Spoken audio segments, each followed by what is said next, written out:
Son Haji meminta kepada presiden kalau untuk menolak pengunduran diri Miftah sebagai utusan presiden.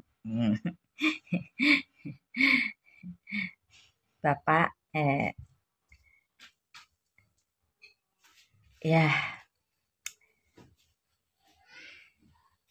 kenapa Bapak bilang seperti ini ya? Mungkin kasihan gitu ya. Sudah memaafkan tapi setelah dihina udah dapat uang terus Bapak ya gitu ya. Nah, ini nanti ada video kalau nanti Miftah jadi pejabat lagi, nanti seperti yang dikatakan ini loh ya. Jangan ya Pak ya, jangan. Maka saya paling tidak mau ketika pondok pesantren dimasuki politisi-politisi busuk. Ya nyuwun saya uang model ngoten niku dadi pejabat mesti gaweane mung maling nggih napa mboten. Orang pertama yang mengedit Miftah insiden Miftah dengan es teh dan takdir ya. Videonya saya menyebutkan pendukungnya Pak Anies. Sacet ya, gesit ya kalau masalah seperti ini ya. Nggak sekalian tuh dicari yang menyebarkan video tentang Bu Yati Pesek itu ya, seniman. Terus yang lagi itu yang video dokter itu geblek ya. Terus ada lagi yang menghina Pak Ganjar. Mondar-mandir kampanye seperti baterai lowbat 16%. Nggak juga sekalian itu. Oh ya, tambah satu lagi. Akun Pupu Papa. Siapa pemilik sebenarnya? Jangan bilang selamat loh ya. Oh, tolong diungkap juga dong.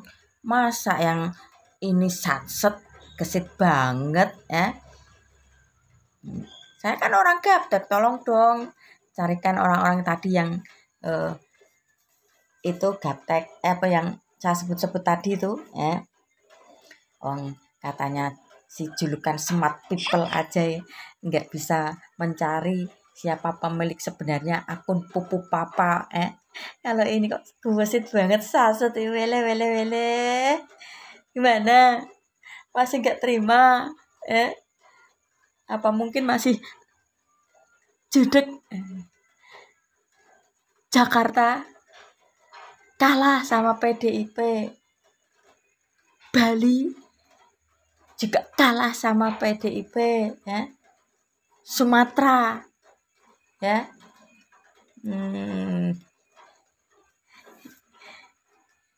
Saya terus terang nggak tahu ini, tiba-tiba terus terang saya tidak diberitahu, saya tidak tahu, dan saya bahkan bertanya-tanya kenapa kok saya tidak diberitahu.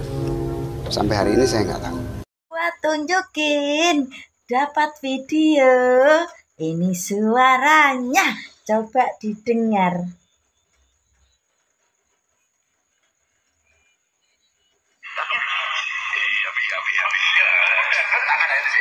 Suarane enake koyo ngono. Apa meneh desane? Kula polos lho, Gus. Ala rupamu koyo ngono polos. Tapi santai, emang polos. Cowok itu memang suka dengan cewek yang polos. Baik polos pikirannya maupun polos busananya. Iya, lah bener.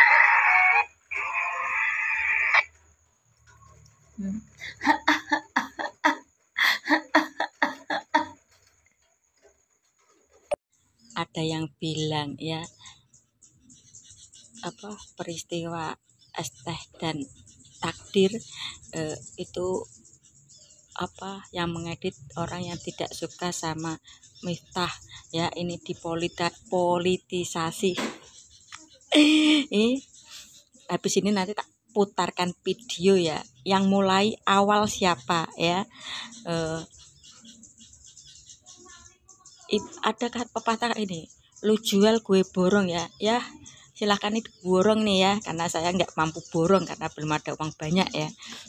Yang mulai siapa? Ini di hadapan jamaah, masa iya ya berkata-kata seperti ini ya.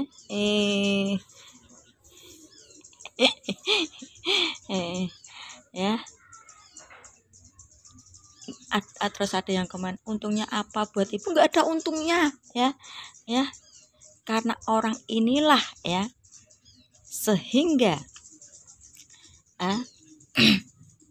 Gibran dijadikan cawapres, karena Gibran sudah menolak, Pak Jokowi juga sudah menolak. Akibatnya kubu PDI ya, ini menurut saya ya, kubu PDI itu salah paham kepada Pak Jokowi dan Gibran, sedangkan Pak Prabowo ya nggak tahu apa yang ada di pikirannya, kenapa mengiyakan aja. Apa mungkin Pak Prabowo itu tidak tahu ada batas atau minimum umur capres cawapres ya, sehingga dia konsultasi sama, maksudnya Pak Prabowo konsultasi sama Yusril Izzah Mahendra ya, apakah Gibran bisa menjadi cawapres sedangkan umurnya kurang. Iya jelas apa ki Pak Yusril mengiyakan dong, terang gak enak ya. Pak yang meminta siapa? Pak Prabowo ya si Miftah ini ngeyel ya, sedangkan Pak Jokowi sudah nggak mau melarang, Gibrannya juga nggak mau melarang, nggak mau, masih banyak yang senior Gus, tapi ya sampai di sini paham kenapa saya ingin membuka peristiwa keruwetan Pilpres kemarin. Bukannya saya belum bisa menerima kekalahan, belum bisa menerima kalau Pak Prabowo dan Pak Gibran jadi capres-capres, tidak ya. Gini loh, maksud saya gini, kalau dimulai dengan hal-hal yang enak, menyenangkan ya. Anak sekecil itu berkelahi dengan Mahfud. Sekarang yang tua baper sama anak kecil. Cie. Yang lain kelihatannya suhu, ternyata cupu. Mas Gibran kelihatannya cupu, ternyata suhu. Lihat itu ekspresi Gibran sekarang ya. Dulu ketika masih di PDI masih bisa senyum, wajahnya tuh tidak ada tekanan, enjoy dengan dirinya sendiri. Tapi setelah menjadi cawapres ya, lihat ya, senyum itu hilang ya, keceriaan mukanya pun tak tampak. Paham di sini kau ya, kenapa saya buka tentang Miftah ya. Koncone Miftah gak terima, usut tuntas itu pengedit pertama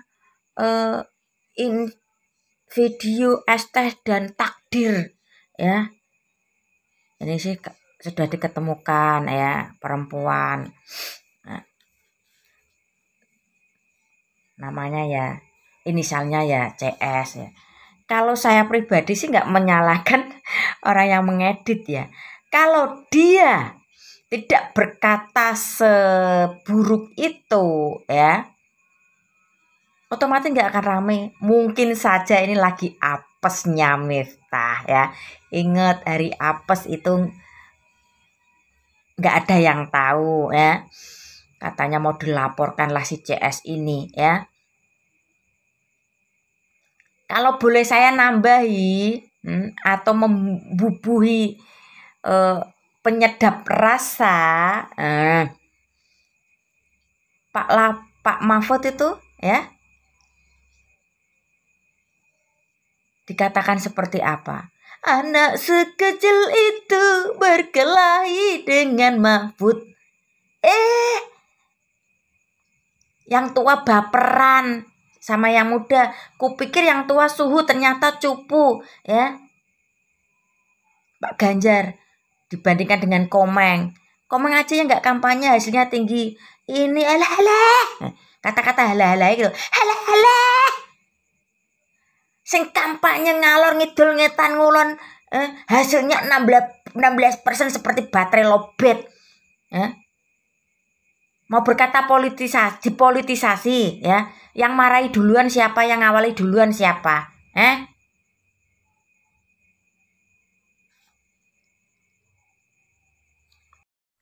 Kata orang yang pro sama Miftah bilang seperti ini. Dakwah dan syiarnya Gus Miftah itu memang seperti itu kok. Dia konsisten ya. Sebelum dan sesudah menjadi utusan Pak Prabowo ya, model syiar dan dakwahnya seperti itu. Oke. Nah, habis ini saya putarkan video ya. Sifat tindakan yang seperti ini juga harus konsisten ya. Juga harus konsisten. Oke? Konsisten ya. Kata pendukung kata yang pro sama Miftah. Monggo ya. Pertahankan Gus ya. Tindakanmu yang seperti ini ya. Harus konsisten seperti dakwah dan syiarnya dirimu, kata yang pro sama kamu. Sebuah video yang merekam aktivitas sosok Gus Miftah tiba-tiba muncul dan viral di jejaring media sosial. Video tersebut memuat reaksi Gus Miftah saat menikmati irama lantunan musik.